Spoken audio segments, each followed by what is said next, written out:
Once again, it is that time to enhance your portfolio with the NSIC Stock Watch. Of course, David Brown joining me in studio to go over the results after Week 7. But David, we have to keep you honest. This is not going to look good. It's not. I don't mean to warn you guys. I'm sorry, people. Let's check in on David's advice from last week. Not your best week, okay? No, not at all. You said by Bemidji State, well, they got upset 27-24 at Upper Iowa, just their second loss of the year. It's fine. You recommended selling Concordia St. Paul. They topped you, Mary, 17-7.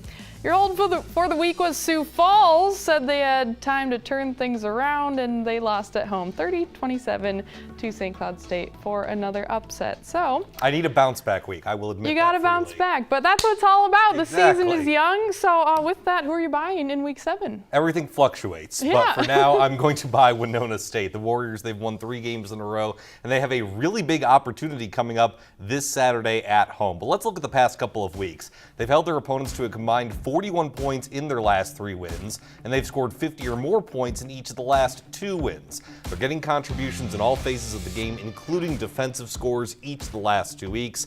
Now this Saturday, they're at home facing undefeated Minnesota Duluth, but UMD just lost its starting quarterback John Larson to a leg injury. Their top receiver Jason Baltz is out with a knee injury. Winona State, remember, led undefeated Minnesota State by 14 at halftime just last month. So the Warriors are certainly capable of hanging with the best of the best in this conference. They're facing Duluth at the right time, and they have an opportunity to make a big statement. It's a bit of a risky move, and I know after this past week, risky moves probably shouldn't be in my repertoire, but I will buy Winona State this week because I think they have a good opportunity, and they still have an outside shot at making the playoffs. Nothing to lose after last week. Nothing to lose at all. Oh my gosh. So yeah, the Warriors could be sneaky down the stretch, but on the other side of things, who are you selling? I'm going to sell on Southwest Minnesota State, and it's been a tough year in Marshall, Minnesota. I thought the return of quarterback Blake Kimball could help jumpstart that offense a little bit. He's been solid in his return from injury. The problem is he's just not getting enough help early on in the ball game. SMSU's defense has played better. In fact, they're second in the conference in turnover margin at +7,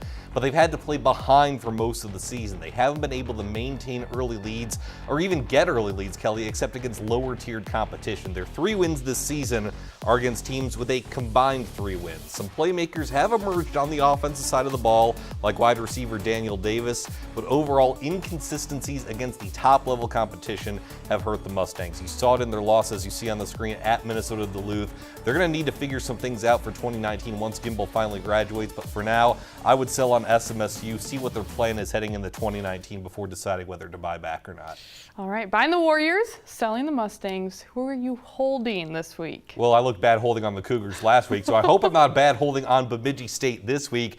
It was a really bad loss on Saturday for the Beavers. No disrespect to Upper Iowa, but that's a game you need to win if you're BSU, if you're serious about making the playoffs. Now you have 2 losses, and you're going to face the #1 team in all of Division II in Minnesota State on Saturday. That game, by the way, right here on Midco Sports Network. What's up? This is an opportunity for Bemidji State. They proved a couple weeks ago they can take on a nationally ranked team at home in the University of Sioux Falls and overcome some obstacles. The Beavers need to continue what's worked for them throughout the season, running the football and being a ball-hawking defense. They lead the conference in both interceptions with 14 and turnover ratio overall at +11. And Minnesota State has proven vulnerable on the road. Not enough to lose, but enough to get into double-digit deficits. Remember, the Mavericks trailed Augustana by 14 on the road and Winona State by 14 on the road. BSU needs to look at this as a chance to prove themselves, and while I'm not going to make a prediction on who's going to win this game, I think Bemidji State can at least make this game competitive, and for that reason, hold on Bemidji State. I think they have an opportunity in front of them to prove that they're not as bad as they showcased last week against Upper Iowa. All right. You have me sold on that. All right. All right. I'm invested. We'll see how good it goes this time around. Anyways, the market trend for the week. We're going to stay with defense as the market trend for this week. Getting to the quarterback, 6 of our 8 victors this week had at least 3 sacks. All of them had at least 2 sacks. Football starts in the trenches, as the cliche goes, and defensive lines this week had the upper hand. Late in the season, as we move closer toward the playoffs, standout defenses are going to be the ones that win. Sacks certainly help toward that goal, so your market trend for the week, getting to the quarterback and getting those sacks.